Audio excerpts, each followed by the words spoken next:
여러분 안녕하십니까? 정부의 고강도 대출 규제가 효력을 내기 직전이었던 지난달, 가계대출이 6조 원 넘게 급증했던 것으로 나타났습니다. 급박하게 대출 규제를 시행한 원인이 집계된 셈인데, 이제 금융당국은 규제 우회로 차단에 들어갔습니다. 류선우 기자. 네, 류선우입니다. 네, 일단 지난달 가계대출의 증가세가 얼마나 컸던 겁니까? 네, 한국은행에 따르면 지난달 은행을 포함한 전체 금융권 가계대출이 6조 5천억 원 급증했습니다. 은행권 가계대출이 한 달 새 6조 2천억 원 늘었는데요. 이는 가계대출이 폭발적으로 늘었던 지난해 8월 이후 10달 만에 최대폭입니다. 전세자금대출을 포함한 주택담보대출이 5조 1천억 원, 신용대출 등 기타 대출이 1조 1천억 원씩 늘었는데요. 이 중 주택담보대출 증가폭은 지난해 9월 이후 9개월 만에 가장 컸습니다. 올해 초부터 계속된 주택 거래 증가에 따른 건데요. 시차를 두고 통계에 반영되는 주담대 특성상 다음 달까지 가계대출 증가세는 확대될 것으로 한국은행은 전망했습니다. 네, 당분간은 이어지겠습니다만 어쨌든 고강도 규제가 나온 만큼 이게 서서히 효력을 내게 될 텐데, 이렇게 규제를 내놓은 이후 현재 당국의 움직임은 어떻습니까? 네, 금융당국은 주담대 한도 6억 원 제한 등을 골자로 하는 6.27 대책을 회피하려는 시도를 원천 차단하겠다고 나섰습니다. 우선 사업자 대출을 전수조사해 주택을 사는 데 쓰진 않는지 살펴보고요. 용도 외로 쓴 게 확인되면 대출을 회수하고 신규 대출을 제한합니다. 또 하반기 가계대출 총량 관리 목표치를 절반 수준으로 줄이기로 한 데 따라 금융회사들로부터 월별, 분기별 관리 목표치를 새로 받아 준수 여부도 모니터링합니다. 국토교통부는 자금 출처 의심 사례, 허위 계약 신고 등을 지속 점검하고 국세청은 과열 지역을 중심으로 탈세 정보 수집을 강화합니다. 이번 대책으로도 가계부채가 잡히지 않으면 전세대출을 총부채 원리금 상환 비율 DSR 산정에 포함하고 주담대 위험 가중치를 조정하는 등 추가 규제도 도입될 전망입니다. 가계대출 총량이 줄면서 은행들은 기업 대출을 강화하는 등 수익 확보 전략을 다시 짜고 있습니다. SBS 비즈 류선우입니다. 그런가 하면 반대로 빚을 진 취약계층에게 혜택을 늘리는 규제 완화 움직임도 있습니다. 법원 회생 절차를 밟으면서 1년간 성실하게 빚을 갚았다면 이른바 신용불량 딱지를 떼주는 제도가 추진됩니다. 자세한 내용 알아보겠습니다. 정동진 기자, 구체적인 제도의 내용이 뭡니까? 네, 금융위원회는 법원 회생 결정에 따라 1년간 빚을 성실하게 상환한 채무자의 불이익 정보를 즉시 삭제하는 방안을 추진하겠다고 밝혔습니다. 다른 채무조정 프로그램과 법원 회생 절차를 다르게 볼 필요가 없다는 점을 고려한 건데요. 신용회복위원회의 개인 워크아웃이나 새출발기금의 채무조정 프로그램에선 1년간 성실히 채무를 변제하면 관련 약정에 따라 공공정보를 조기에 삭제하고 있습니다. 금융위는 이달 중 공공정보 조기 삭제 관련 규약을 개정할 계획인데요. 이미 회생 결정을 받은 경우에도 개정 규정을 소급 적용할 수 있도록 법원과 논의할 예정입니다. 그러니까 유사 제도 간의 형평성을 맞추자는 취지 정도로 해석이 되는데, 이게 소상공인 채무 관련 간담회에서 나온 얘기죠. 그렇습니다. 금융위는 어제 오후 권대영 사무처장 주재로 소상공인 금융회로 해소를 위한 첫 번째 현장 간담회를 개최했는데요. 지난 4일 이재명 대통령의 충청권 타운홀 미팅에서 제기된 소상공인 채무 문제 해결을 위한 1호 조치라는 설명입니다. 권 차장은 소상공인 채무 문제와 관련된 정책은 현장에서 직접 발굴하고 피드백을 통해 지속적으로 개선하는 것이 중요하다고 밝혔고요. 앞으로도 현장의 목소리를 광범위하게 청취해 의견을 충분히 수렴한 후 관련 기관들과 함께 개선해 나가겠다고 강조했습니다. SBS 비즈 정동진입니다. 이미 법정 시한을 넘긴 내년 최저임금 결정에서 여전히 노사가 견해차를 좁히지 못하면서 결국 정부 측 공익위원들이 나섰습니다. 1,210원에서 1,440원 사이로 범위가 지정됐는데 인상률로 따지면 1.8에서 4.1%입니다. 자세한 상황 짚어보겠습니다. 정광윤 기자, 특히나 어제 최저임금 논의가 유독 길었는데 현재 상황 어떻습니까? 최저임금위원회 공익위원들이 1,210원에서 1,440원 사이로 심의 촉진 구간을 정했습니다. 올해 최저임금은 1,030원인데 노사 양측이 내년 인상률을 1.8%에서 4.1%내로 제시하도록 범위를 좁힌 겁니다. 어제 최저임금위원회 회의는 오후 3시부터 자정을 넘긴 시각까지 이어졌는데요. 누사는 8차 수정안에서 각각 1,900원과 1,180원, 인상률로 따지면 8.7%와 1.5%를 제시했습니다. 하지만 격차가 720원에서 더 좁혀지지 않자 공익위원들이 본격 개입하게 됐습니다. 최저임금위원회는 내일 회의에서도 누사 합의가 불발되면 표결을 해서라도 결론을 내겠다는 계획입니다. 네, 그렇게 표 대결로 가게 되면 결과가 어떻게 됩니까? 노사 양측 최종 제시안을 두고 총 27명의 위원들이 투표하게 됩니다. 노동계, 경영계, 공익위원 각각 9명씩인데 사실상 공익위원이 결정권을 쥐는 겁니다. 다만 표결에 붙이기까지 경론이 이어질 가능성이 높은데 어제와 마찬가지로 회의가 자정을 넘기며 모레 새벽에 결과가 나올 수도 있습니다. 특히 노동계는 심의 촉진 구간 상한이 너무 낮다며 반발하고 있는 상황입니다.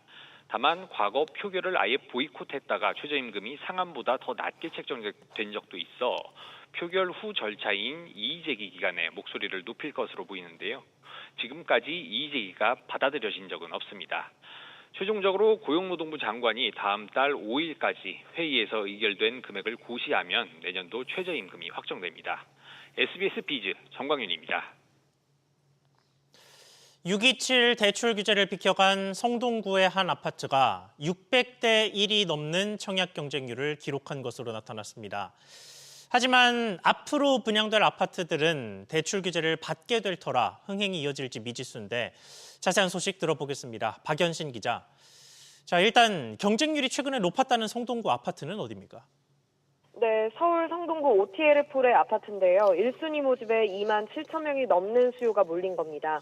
한국부동산원 청약홈에 따르면 어제 마감한 해당 아파트 1순위 40가구 모집에 2만 7,525명이 몰려 평균 경쟁률이 688.1대 1로 집계됐는데요.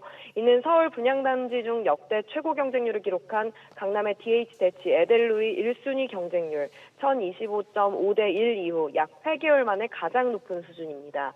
같은 날 실시된 영등포 리버센트 푸르지오 위브 아파트도 1순위 모집에 200대 1 가까운 경쟁률을 기록했는데요.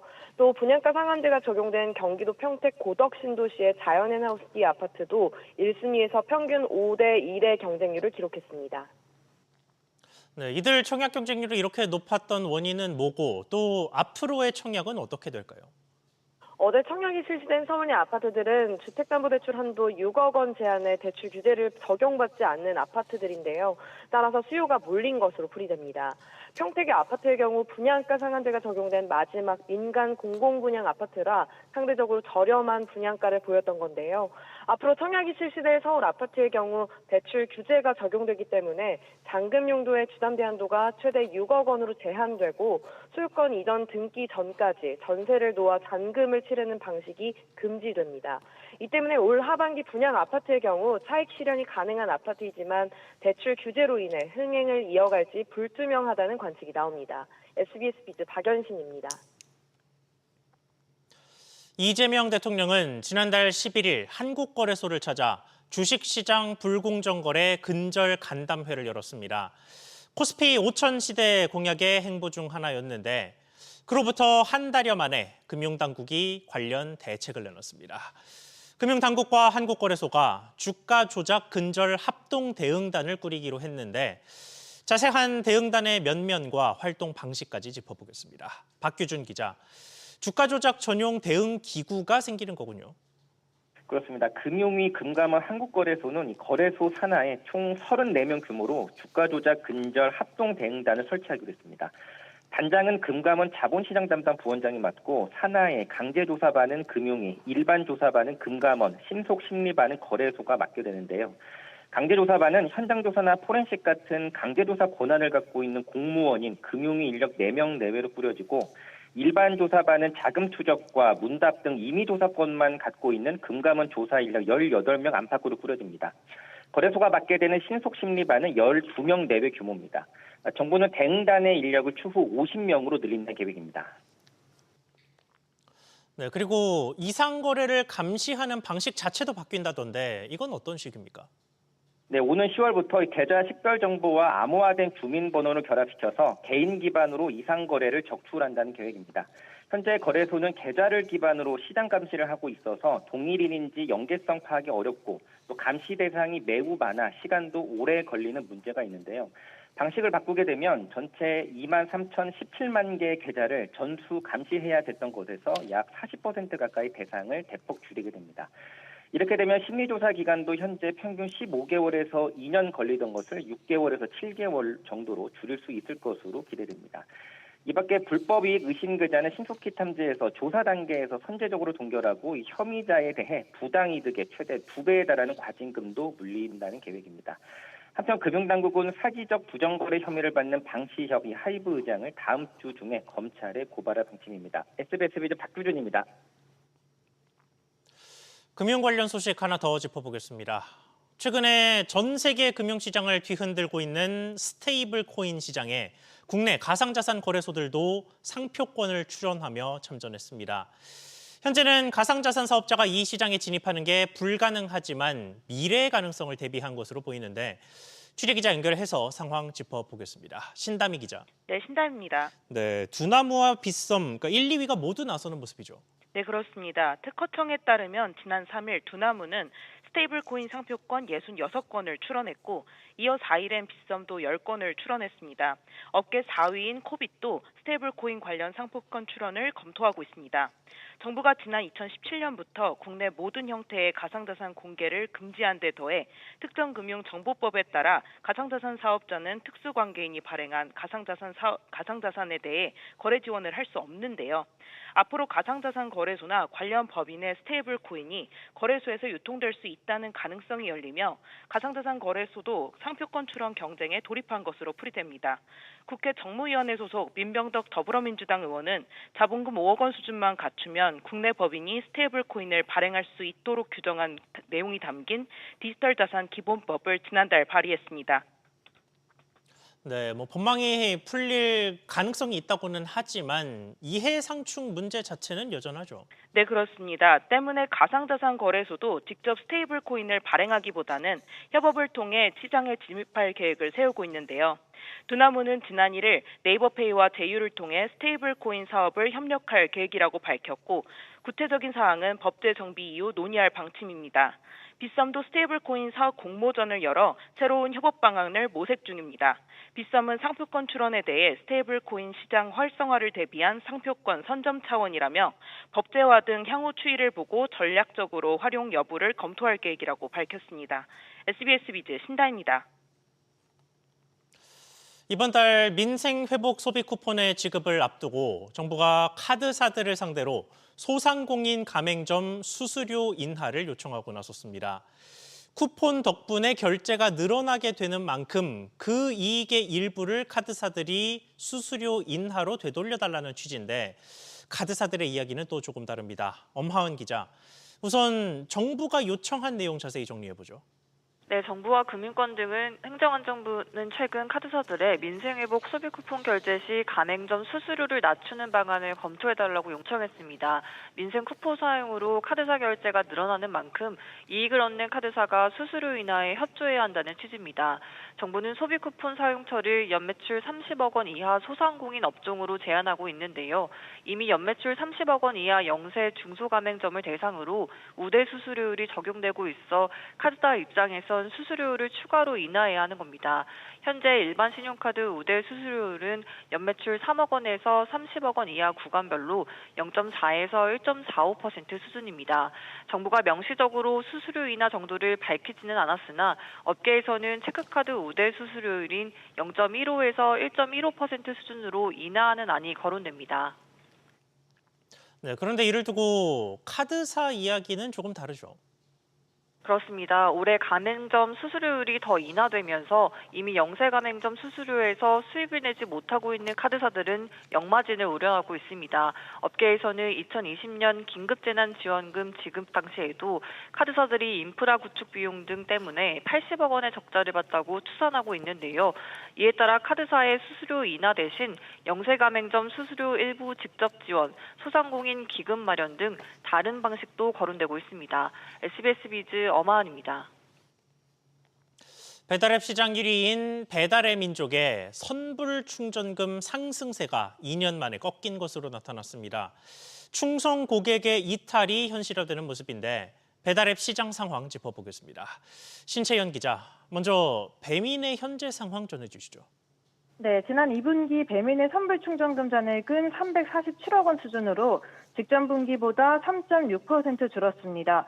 2023년 2분기부터 올해 1분기까지 거침없이 상승하던 선불 충전금 규모가 2년 만에 처음 감소로 돌아선 겁니다. 선불 충전금은 소비자가 미리 결제를 통해 충전해뒀다가 주문할 때마다 사용하는 돈으로 고객 충성도를 보여주는 지표입니다.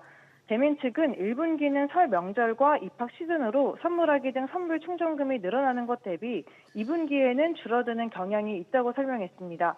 다만 지난해의 경우 1분기 대비 2분기에도 충전금 규모가 늘었습니다. 네, 이렇게 배달을 충전금이 요동칠 만큼 배달앱 시장 전반적으로 경쟁이 치열한 상황이죠. 네, 그렇습니다. 배민이 아직 압도적인 1위자를 지키고 있긴 하지만 쿠팡이츠의 추격이 매섭습니다. 모바일 인덱스에 따르면 지난달 쿠팡이츠의 월간 활성 이용자 수는 1,125만 명으로 1년 사이 53%나 급증했습니다. 반면 같은 기간 배민 이용자는 2,213만 명에서 2,229만 명으로 0.7% 늘어나는 데 그쳤습니다. 카드 결제 규모를 봐도 지난달 쿠팡이츠 점유율은 41.6%로 1년 사이 15%포인트 급성장했지만 배민은 65% 점유율에서 53%로 축소됐습니다. 이런 가운데 배달앱들이 입점 식당에서 받는 수수료가 과도하다는 논란이 계속되고 있는데요. 배민이 업계 1위인 만큼 관련 논란에서 부각될 수밖에 없는 상황입니다. SBS 비즈 신채원입니다. 삼성증권이 15년 전에 구축한 낡은 과세 시스템을 방치하면서 그간 상장 지수펀드 ETF 투자자들에게 부당한 세금을 징수해왔던 것으로 드러났습니다.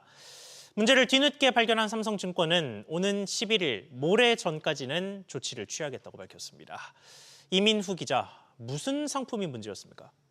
네, 커버드콜 ETF는 기초자산을 보유하면서 콜옵션을 매도해 수익을 얻는 ETF로 하락장에도 안정적인 배당을 준다고 강조한 상품입니다. 그간 자산운용사들은 콜옵션 프리미엄으로 얻은 수익은 분배금에 활용하거나 유보금으로 활용해 ETF 가격을 조정했습니다. 문제는 증권사 시스템에서 매도할 때 증권사가 콜옵션 프리미엄 상승분도 이자 소득세를 매기면서 일부 금액에 대한 15.4%의 세금을 추가로 낸 겁니다. 지난 2010년 정부는 ETF 보유기간 과세 시스템 구축 TF를 구축하고 증권사들의 새 과세 시스템 구축을 한 지침을 배포했는데요.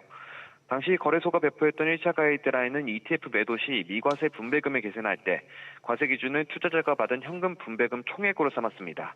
이후 한 달 뒤 2차 가이드라인을 배포해 매도 시 과세 대상에서 벗어나는 옵션 프리미엄 등 파생상품 수익은 과세 대상에서 제외하라고 안내했습니다. 네, 그러니까 한국거래소가 후속 공지를 한 건데 그 관련해서 시스템 구축이 제대로 안 된 거네요. 그렇습니다. 2차 가이드라인을 반영하지 않았던 삼성증권은 해당 종류의 ETF를 매매한 투자자들한테 세금을 추가로 걷어간 셈인데요. 삼성증권은 오는 11일 이전 ETF 중간 배당 락일인 만큼 문제를 해결하겠다며 현재 관련 작업을 진행 중이라고 밝혔습니다. 이 문제는 지난해부터 장내 파생 상품을 활용한 커버드콜 ETF가 본격적으로 몸집을 불리면서 수면 위로 드러나게 됐습니다. 현재 국내 주식에 투자하는 커버드콜 ETF 9개의 순자산 가치는 1조 6천억 원에 달하는데요. 아직까지 삼성증권만 오류가 드러난 상황이지만 금융투자협회가 각사의 시스템 상황을 취합한 이후 시스템을 방치한 증권사가 더 늘어날 수 있다는 관측도 나옵니다. SBS 비즈 이민우입니다. 코스피가 오후 3시 기준 어제보다 0.6%가량 오른 3,135선 안팎에서 거래되고 있습니다.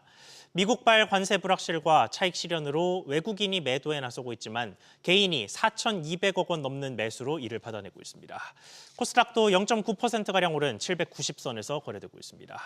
달러원 환율은 어제 주간 종가보다 5원 안팎 오른 달러당 1,373원 내외에서 움직이고 있습니다.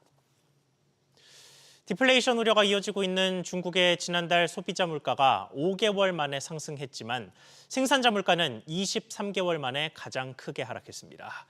중국 국가통계국에 따르면 지난달 소비자 물가 지수 CPI는 전년 동월 대비 0.1% 올라 0.1% 하락할 것으로 예상했던 시장의 전망치를 뛰어넘었습니다.